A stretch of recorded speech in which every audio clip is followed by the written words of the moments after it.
patient has been diagnosed with periodontal or gum disease and have completed a regimen of non-surgical therapy known as scalings, a periodontal maintenance will be recommended. During a periodontal maintenance, rather than cleaning along the visible surface of the teeth, the roots of your teeth, your gums, and bone will be addressed. It's important to maintain the tissue that has been affected by the gum disease.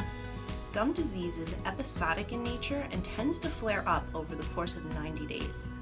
Our non-surgical periodontal experts here at Greater Long Island Dental will ensure to give you a personalized regimen to follow both at home and in the office to ensure that we keep the disease under control and obtain great results.